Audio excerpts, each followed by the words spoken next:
¿Qué es un santo? Este simple dispositivo, familiar para la mayoría, estaba destinado a iluminar las viviendas de clase económica. En esencia, es una estructura metálica que podía estar de pie o colgada, en la que se fijaba una astilla de madera y se encendía. La luz que se obtenía de esta manera era el producto final. Numerosos escritores y poetas mencionaron en sus obras cómo, durante las largas noches de invierno, las campesinas preparaban hilo a la luz de las astillas encendidas, cantando sus canciones. En las casas de las clases más altas y entre la gente más rica, no se usaba la astilla para iluminar, sino que podían permitirse velas. Eso suena romántico, pero si lo piensas bien, genera escepticismo. A pesar de la evidente falta de viabilidad técnica, muchas personas hoy en día han intentado recrear este proceso de obtener luz usando astillas, y todos al unísono al final afirmaron que eso es un disparate. Primero, la luz obtenida era tenue. Segundo, la astilla se consumía velozmente. Y tercero, al usarla por mucho tiempo, una habitación pequeña se llenaba de humo rápidamente. Sin mencionar la seguridad contra incendios, que en aquellos tiempos se temía más que a las epidemias.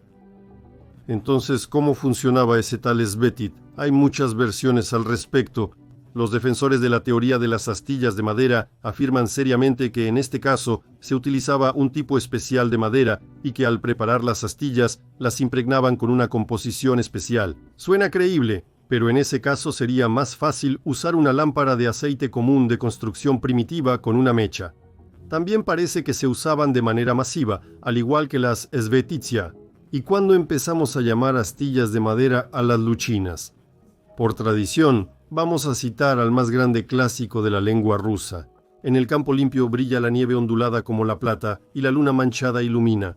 La troika corre por el camino principal, canta en las horas del aburrimiento del viaje, en el camino. En la noche oscura, dulces me son los sonidos familiares, la canción sonora y valiente del cochero. Yo en silencio, ávidamente escucharé tu voz, luna clara, brillas, fría y triste. El viento, el aullido lejano, canta, Luchinushka, Luchina, ¿por qué no ardes con luz brillante?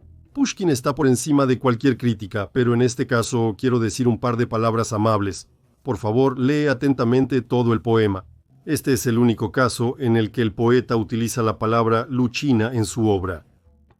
Y esto lo podemos verificar en el buscador.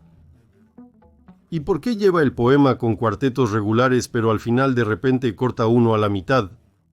Quizás se cansó del duro trabajo poético, se durmió sin terminar y después lo olvidó, dejándolo así.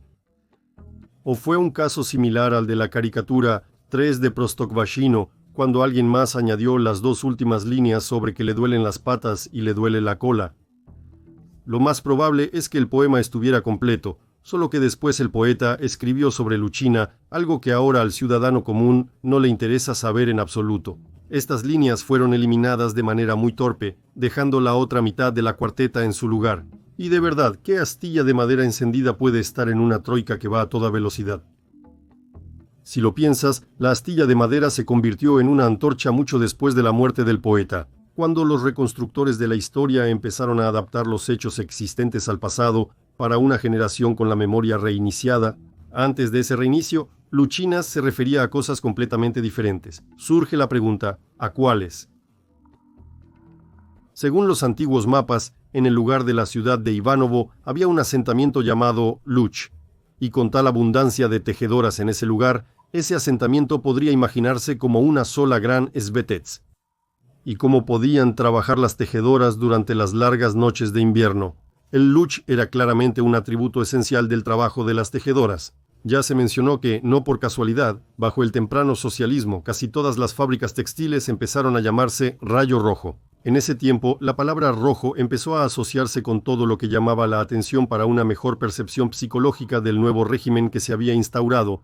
Resulta que la luz también podía brillar muy intensamente a pesar de su aparente imperfección. Vamos a buscar este dispositivo en una conocida subasta europea de antigüedades que parodiaba con su construcción a esta lámpara. Por su silueta, recuerda a una casa en cuyo techo, a ciertos intervalos, hay velas colocadas. Probablemente antes existían casas similares en la realidad, solo que ahora ya no se puede encontrar nada parecido. Sorprendentemente, en algunos lugares se han conservado tales dibujos. No es un caso único. Con vigas similares estaban decorados los techos de casi todos los terem rusos. Hay que suponer que en ellos ardían no precisamente astillas de madera, y entonces Svetets de repente adquiere cierta complejidad. ¿Para qué ponían esa iluminación arquitectónica en las casas y cómo funcionaba? Pero si en ese viejo Ivanovo todas las casas estaban hechas de esa manera, con todo derecho podía llamarse Luch. Se puede suponer que esta ciudad lucía muy hermosa en la noche, y en cada casa había una mini fábrica textil, iluminada por esos mismos rayos de alguna fuerza desconocida, pero para nada por el fuego de astillas de madera. Aquí hay otro pedazo de hierro.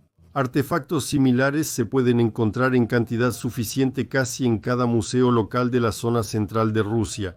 ¿Qué es esto entonces? Nos dicen que este es el mismísimo Svetit. Parece que se clava en una pared de madera, pero ¿cómo sostenía los rayos? Pero si en este caso había unos 10 centímetros entre el fuego y la pared de madera, el incendio estaría garantizado con el primer descuido. Este objeto se parece más a un soporte que sostenía una banda de hierro en las paredes de madera. Si debía sostener el fuego, debía tener alguna extensión hacia arriba. Pero en todos los ejemplares no hay nada parecido en absoluto. Tal vez lo cortaron, o tal vez nunca estuvo ahí. Y esto es solo un soporte para sostener una barra en paredes de madera y no tenía ninguna función de iluminación directa. Simplemente lo exhibieron en la exposición del museo en el contexto necesario, como suele suceder muy a menudo con muchos artefactos. Había que explicar de alguna manera su propósito. Sin embargo, en las plataformas extranjeras de venta de antigüedades se encuentran artefactos muy interesantes que en nuestra época casi no se pueden explicar. Incluso el sitio web de subastas en Internet en la mayoría de los casos no lo hace, simplemente indica el material de fabricación. Sobre estos objetos se menciona en el contexto de aparatos domésticos del siglo XVIII y se les llama con una palabra difícil de traducir, Rushnip, aunque el segundo, además de esto, se menciona como una plancha, es decir, un dispositivo que se utiliza en el tratamiento térmico de materiales orgánicos como el cabello o las telas. ¿Qué es esto en realidad?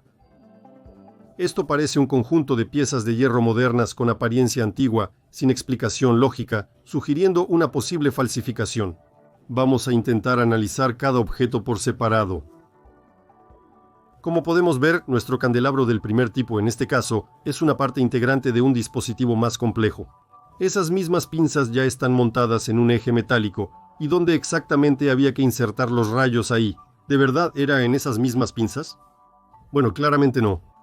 En esas pinzas, en el mejor de los casos, se colocaba una hoja reflectante o una pantalla que funcionaba para el equipo de iluminación, y el propio aparato se montaba en una bisagra cercana y con su peso este aparato mantenía las pinzas cerradas. Una construcción simple sin espacio alguno para trozos de madera encendidos. Examinemos otro objeto similar. Estos son objetos de diferentes lotes de la subasta, separados por varios años. Nuestra lámpara con pinzas se va volviendo cada vez más civilizada, convirtiéndose en una lámpara de pie bastante familiar para nosotros. Además, es una lámpara de pie eléctrica, solo que no se observan cables en ella en absoluto. Veamos su parte superior con más detalle. El diagnóstico es claro, nuestro Svetets es una lámpara de pie común, solo que el portalámparas es de metal. En nuestra época esto es absurdo. Quizás ni siquiera es un portalámparas. Vamos a ver la parte superior de otro ejemplar similar. No hay absolutamente ningún error. Esto es un portalámparas para una bombilla eléctrica y el dueño de esta lámpara de pie no tenía ningún miedo de que lo electrocutara al tocar una construcción como esta. ¿Y cómo funcionaba el interruptor en ese caso si la lámpara no tenía cables? ¿Y qué tipo de lámparas eran estas si su interruptor con una cadena metálica tocaba el portalámparas metálico? Pero todo es muy sencillo. Nikola Tesla nos habría explicado que la red de alimentación era unipolar y el contacto se realizaba con el terminal central del casquillo de la lámpara. El contacto roscado brindaba estabilidad mecánica al casquillo en el portalámparas y la lámpara giraba sobre una bisagra, ajustando el ángulo de iluminación. Estas lámparas todavía se exhiben en algunos museos en funcionamiento. La verdad es que ya están adaptadas a la red eléctrica moderna, la cual no existía en absoluto en la época en que se fabricaron estas lámparas. y, como ya comprendiste, disfrazados de candelabros. En los museos se exhiben piezas de dispositivos de iluminación bastante civilizados, que hoy en día, por su principio de funcionamiento, no se utilizan en absoluto en ningún lugar. Y en los museos rusos, además, se exhiben piezas que están lejos de ser las mejores y más relevantes. En la era soviética aún existían algunos de estos dispositivos de iluminación. Aquí vemos el rostro de Stalin, pero gradualmente, hacia finales del siglo XX, desapareció por completo. Pero en este caso eso no nos interesa en absoluto. Mira el perfil del foco, ahí no hay filamento ni ningún contacto eléctrico directo. ¿Qué elemento la encendía? De hecho, esto aplica por igual a todas las lámparas mencionadas anteriormente. Estas lámparas funcionaban con un circuito eléctrico de un solo conductor, y así brillaban en Europa, Rusia y en todas partes, y muy intensamente. Y este hecho ya es muy difícil de refutar. Esta es una pagoda del Vietnam francés de principios del siglo XX. Cómo apareció esa solución técnica de iluminación ahí es completamente desconocido hasta ahora. Quizás quedó después del imperio de los grandes mogoles y accidentalmente apareció en el objetivo del fotógrafo. Actualmente no se encuentran tales artefactos. La pagoda es una antigua construcción de propósito desconocido. Por alguna razón, nadie presta atención al hecho de que su nombre se parece mucho a la palabra eslava pogoda. Y en cualquier caso, tales lámparas no podrían encenderse sin conductores metálicos.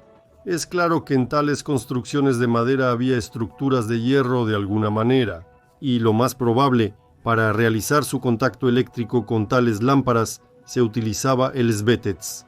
Naturalmente, solo donde había necesidad de ello. Cuando había estructuras de hierro macizas, las lámparas se colgaban directamente de ellas, y esos dispositivos también se veían bastante civilizados, e incluso bonitos desde el punto de vista del diseño. ¿Y cómo se aplicaba esto en las casas de las clases medias y acomodadas? En realidad, ahí no había necesidad de aplicarlo.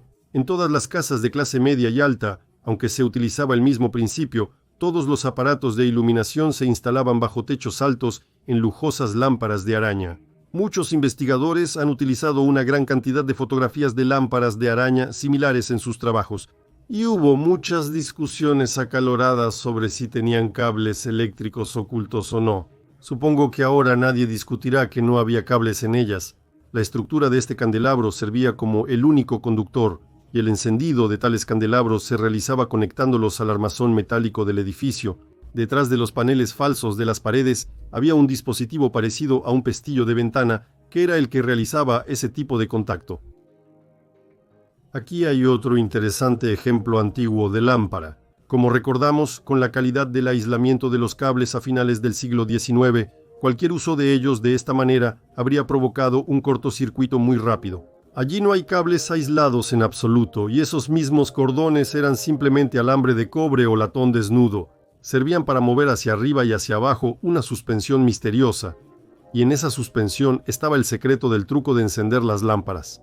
Aquí hay otro ejemplo. Este es precisamente el misterioso globo lechoso que se menciona en todos los trabajos sobre la descripción de los sistemas de iluminación de los siglos XVII y XIX. Probablemente incluso Lomonosov se refería a él en sus obras, y muchas otras personas también lo describieron. Veamos cómo está conectado. Simplemente dos cables sin aislamiento conectados al cuerpo de la lámpara de araña. Estos dos cables solo eran necesarios para unir esas esferas en una guirnalda de Belén. El interior del templo es del siglo XIX. Probablemente esta esfera sirvió de prototipo para los modernos dispositivos de iluminación de estilo antiguo, que se encuentran por todas partes en las ciudades rusas. Por ejemplo, en el metro. Solo que no lo cuelgan de un alambre, sino que lo instalan sobre columnas de bronce. Eso también es una especie de lámpara. ¿O acaso se ha olvidado hoy en día la energía del pasado? Y aún así, la pregunta de qué elemento daba luz en estos dispositivos sigue sin respuesta. La ciencia moderna explica la combustión de estos electrodomésticos diciendo que la red de alimentación crea la ionización del gas inerte dentro de la lámpara, lo que a su vez produce la luminiscencia. Parece simple y comprensible, pero la subasta de antigüedades revela cosas nuevas e interesantes. Este es un aparato de demostración común de efectos eléctricos. Probablemente era un equipo para experimentos escolares de física de esa época o simplemente un juguete para niños. En su base estaba la iluminación de los tubos de Geisler, que en esencia eran lámparas de descarga de gas en un campo eléctrico. Y este campo eléctrico, a su vez, lo creaba la bobina de Ruhmkorff. En general, nada fuera de lo común si no fuera por la etiqueta que estaba en la parte inferior de este lote. Resulta que todos estos tubos no son ni más ni menos que tubos de vacío. En términos simples, están vacíos por dentro. No contienen gases inertes, gotas de mercurio o recubrimientos de luminóforo en las paredes, como los dispositivos de iluminación modernos. En realidad, nada en absoluto. Por supuesto, un vacío perfecto hecho por el hombre no existe, así que consideraremos que dentro de estos tubos había aire muy enrarecido. La decoración de estos tubos solo se lograba con los colores del vidrio con el que estaban hechos, y la luz del vacío encendido en ellos, suena raro decir luz del vacío. Con vidrio transparente común siempre era igual. Entonces, ¿qué era lo que brillaba con esa luz tan hermosa en ese vacío? Lo más difícil en estos tubos era el trabajo del soplador de vidrio. Lo demás era elemental. Dos extremos sellados opuestos del electrodo, el aire extraído, y todo funciona. La luz se genera sola, de la nada. Pero eso no sucede así. Sigamos viendo. Un conjunto similar de tubos de Geisler de lotes de una subasta de antigüedades. De ellos, dos lámparas claramente destacan por su tipo del resto, y ya estamos observando qué es esto en este conjunto. Además de una lámpara similar en la foto a la derecha, hay pequeñas pantallas agrietadas en la caja. Entonces, ¿para qué son? Probablemente sea un soporte para demostrar la radiación de rayos X, aunque primitivo. Al parecer, en la antigüedad no le temían a esos rayos. Los tubos de rayos X antes también se conectaban a la red desde las bobinas de Ruhmkorff, solo que ahora casi no hay información sobre esto. Descripción del tubo de rayos X. Los principales elementos constructivos del tubo de rayos X son el cátodo y el ánodo metálicos, que antes también se llamaba anticátodo. El cátodo, al calentarse, emite electrones, ocurre la emisión termoiónica, y luego, debido a la gran diferencia de potencial entre el cátodo y el ánodo, que puede ser de decenas o cientos de kilovoltios, el flujo de electrones se acelera y adquiere una gran energía. El haz de electrones acelerados obtenido incide sobre el ánodo cargado positivamente. Al alcanzar el ánodo, los electrones experimentan una fuerte desaceleración, perdiendo instantáneamente gran parte de la energía adquirida. En este proceso se genera la radiación de frenado en el rango de los rayos X. Durante la desaceleración, solo alrededor del 1% de la energía cinética de los electrones se convierte en radiación de rayos X, mientras que el 99% de la energía se transforma en calor. Todas las personas técnicamente capacitadas mayores de 40 años entienden muy bien qué es la emisión termoiónica e incluso la han observado en receptores de lámparas. Si alguien no lo sabe, esto es la emisión de electrones desde un metal hacia el entorno bajo la influencia de un calentamiento intenso. Una característica distintiva de todos los dispositivos que utilizan emisión termoiónica es la presencia de dos electrodos adicionales para el circuito de calentamiento eléctrico. Veamos estos tubos de rayos X primitivos e intentemos encontrar los electrodos adicionales. No los encontraremos. ¿Qué tenía de tan misterioso la bobina de Ruhmkorff que producía rayos X en los electrodos no calentados de los tubos y por qué? Posteriormente fue reemplazada por el transformador de Tesla. Resulta que Tesla no inventó ese transformador de Tesla. Se halló un trabajo impreso sobre la bobina de Ruhmkorff, con apariencia de prensa científica popular sensacionalista y evidentes signos de ser una noticia falsa de periódico. Pero algunas cosas de ahí merecen atención. Se trata de un aparato que se mostró en una exposición de logros del trabajo capitalista de aquella época. En este esquema se utilizan 4 bobinas de Ruhmkorff conectadas entre sí de una manera algo extraña y tienen un interruptor común controlado por un elemento de Bunsen. Los que entienden de circuitos eléctricos notarán de inmediato varias rarezas.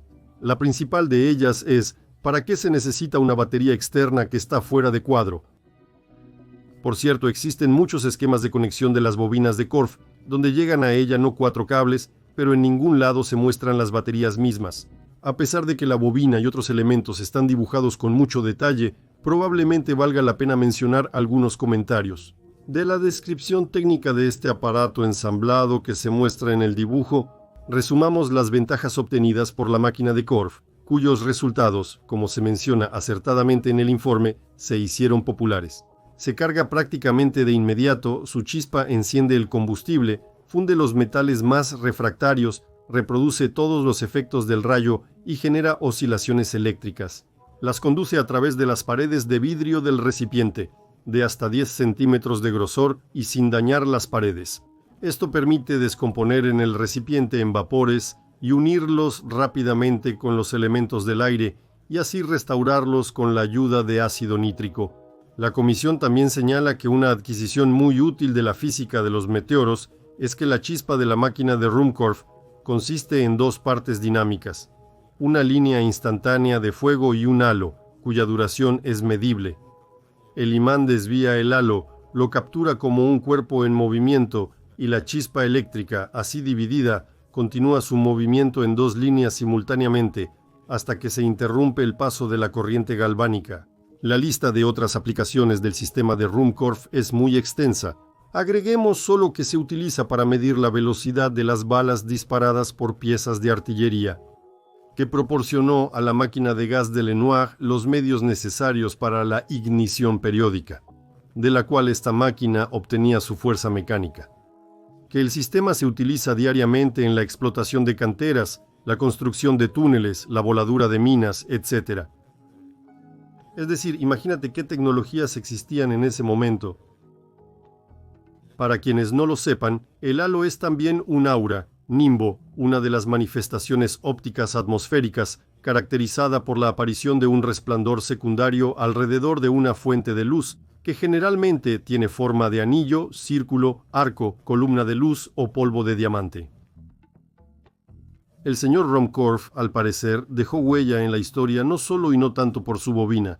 Él conocía perfectamente qué elementos en la atmósfera provocaba perturbaciones y qué consecuencias podía causar esto, hasta llegar al disparo controlado de túneles subterráneos con esos mismos cañones que hoy en día son piezas de museo, y cosas como la emisión termoiónica le parecían demasiado primitivas. Él perfectamente podía prescindir de eso incluso para iluminar tubos de vidrio.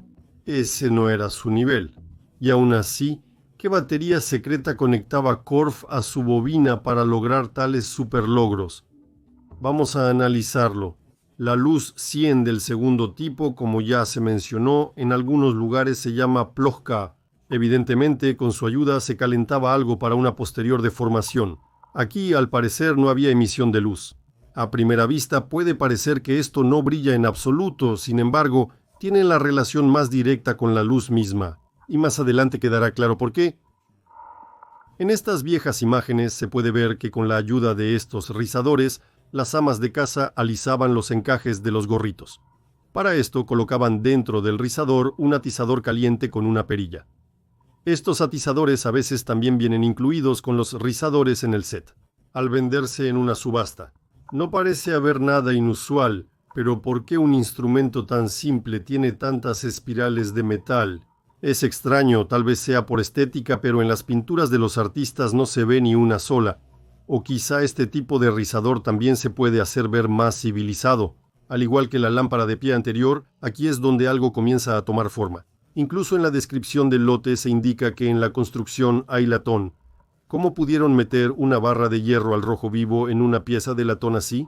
No habría durado mucho, y el pétalo doblado de nuevo hace pensar que no está aquí solo por belleza. Se parece más a una construcción primitiva de un condensador del tipo de los que hacía Abramenko con un tenedor. Debo explicar que el tenedor de Abramenko convierte la energía de alta frecuencia y alto voltaje, la llamada energía radiante, en energía de bajo voltaje con una corriente más alta. En la red hay muchos esquemas de este tenedor, así como varias versiones de los principios de su funcionamiento. Esta energía radiante también enciende lámparas comunes que se pueden sumergir en agua mientras están encendidas.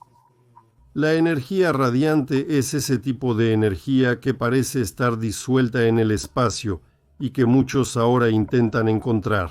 En latín, radius se traduce como rayos, de ahí vienen todos esos rayos de aquella época. Bueno, a su vez, la Bukvitsa puede dar una comprensión más amplia de la palabra sobre esta radiación, donde el proceso dual de interacción sobre la esfera con S, el proceso de transferencia de un nivel alto a uno más bajo y material. En tales construcciones, en el enchufe de Abramenco no había necesidad de estructuras metálicas en el edificio. Ya existía el potencial polarizado de ese mismo elemento que ahora llaman electricidad fría.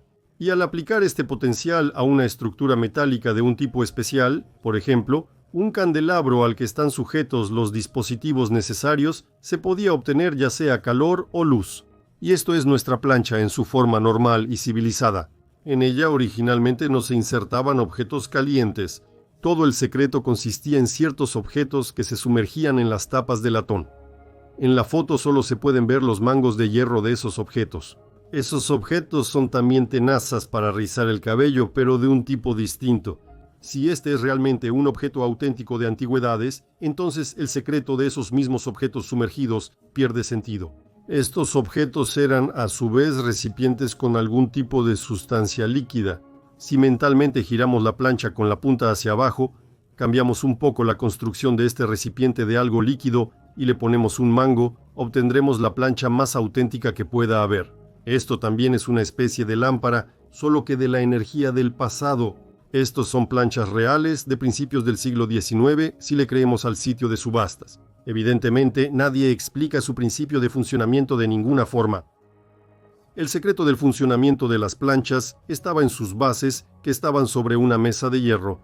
Si ponías la plancha sobre ellas y la dejabas un rato, se calentaba hasta la temperatura necesaria. Luego, se usaba según su propósito. Luego, estos tipos de planchas fueron reemplazados por las de carbón, que para calentarse era necesario agitarlas. Esto quedó registrado en una antigua crónica cinematográfica. La revolución científico-técnica también tuvo lugar en ese mismo periodo. Aquí hay otro ejemplo interesante, el Svezza. No es otra cosa que una pistola de luz de impacto, modelo del propio Gheorghi III, 1780. Si era un souvenir o una ametralladora real, un blaster, ya no lo sabremos. El objeto más interesante está ausente, pero no se descarta que Georg III haya disparado con esta pistola algún tipo de rayos X, enganchando su banda de Axel a alguna carpa de hierro. En los ejercicios militares, donde se condensaba la electricidad atmosférica, la energía del pasado, gracias a los historiadores, está casi completamente envuelta en la oscuridad.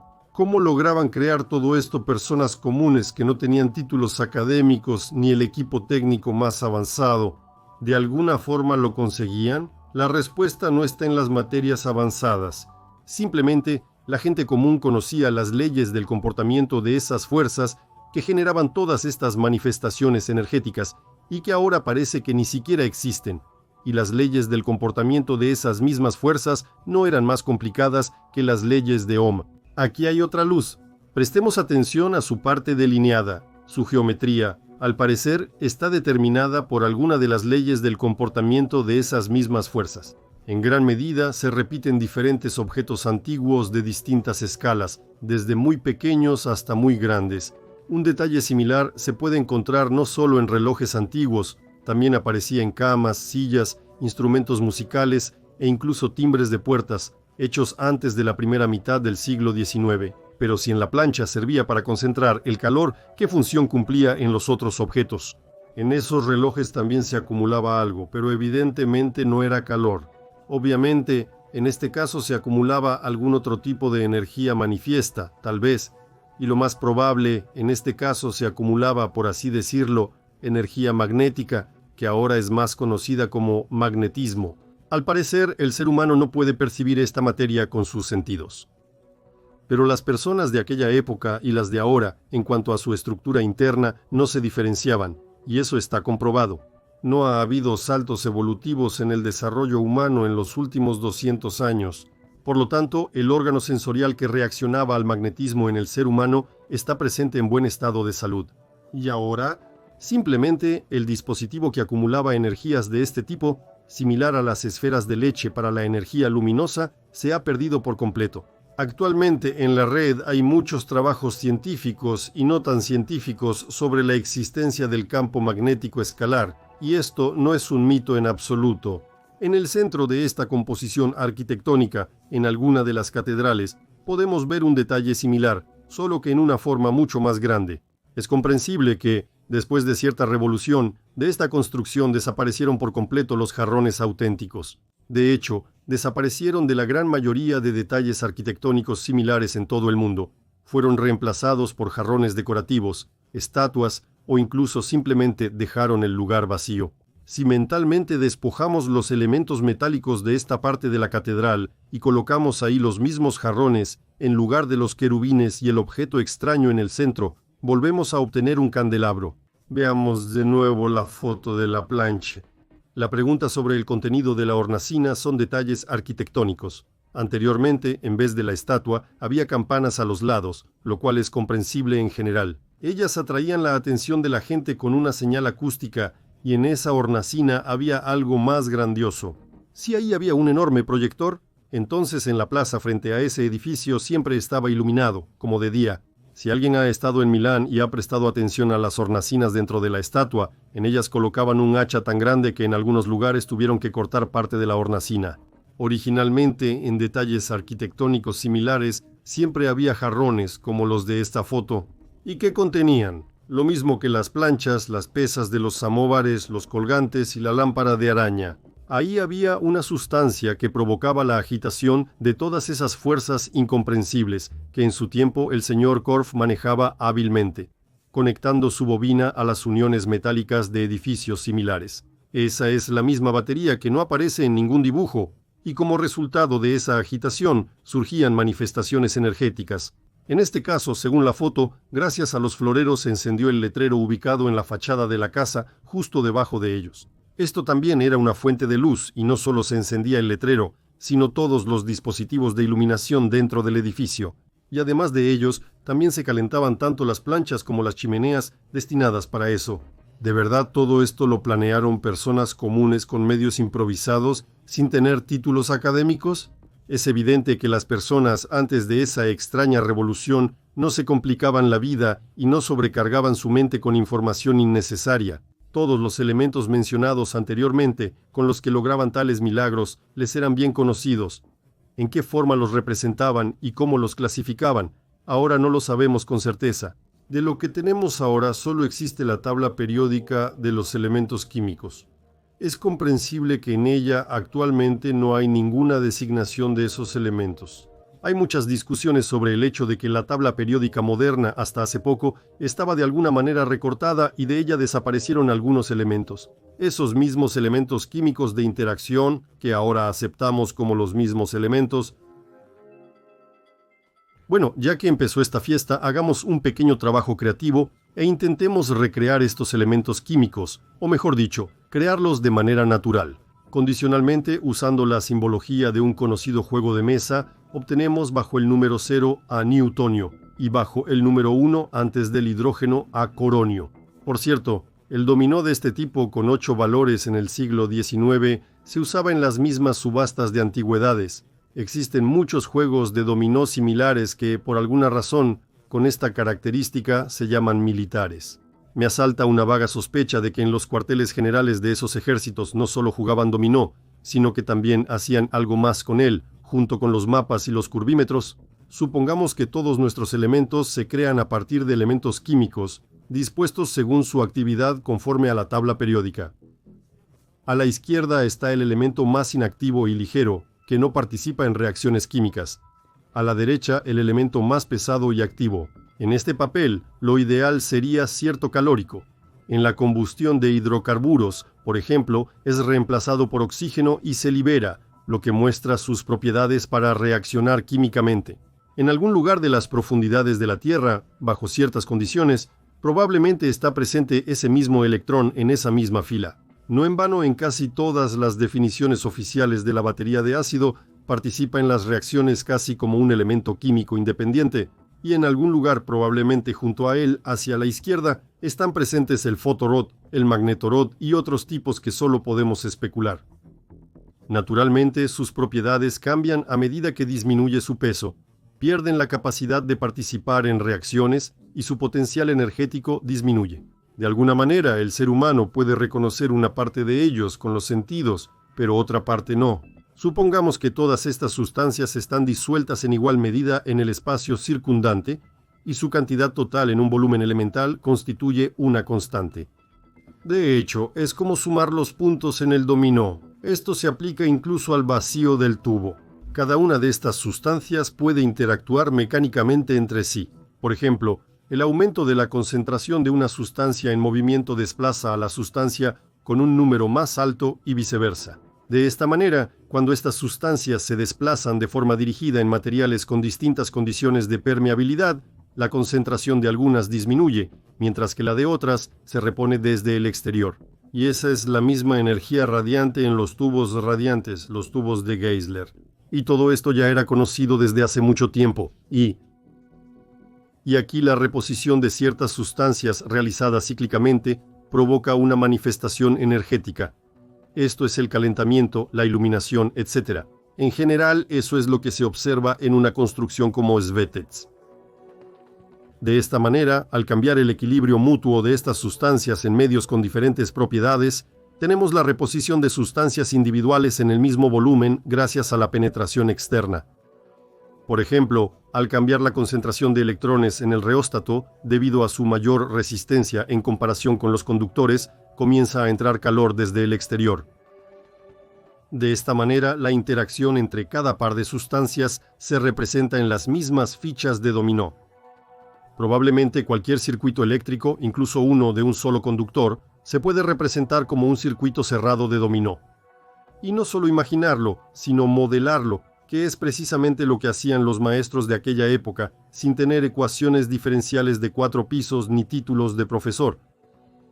No es casualidad que incluso existan juegos de dominó donde, además de los puntos, también hay direcciones. Dominando los secretos olvidados de este juego, podían armar absolutamente cualquier circuito eléctrico, claro, sabiendo al mismo tiempo qué material y nodo corresponde a cada ficha de dominó. Bueno, y un poco más complicado en el dominó será representar la acumulación de luz en una lámpara incandescente usando un enchufe. Abramenko, ¿qué conclusión se puede sacar de esto? Lo más probable es que hoy en día la energía atmosférica no funcione, no porque hayan cambiado las condiciones climáticas, sino porque las leyes científicas fundamentales fueron sustituidas. De la ciencia natural se eliminó el éter, las sustancias y diversas fuerzas que participan en los procesos mundiales. Se formó una comprensión incorrecta de la base de la materia y la electricidad, y los dispositivos modernos no miden los parámetros correctos, y como resultado en estas condiciones es completamente imposible repetir los procesos que se utilizaban hace unos 100 años. Subtítulos creados por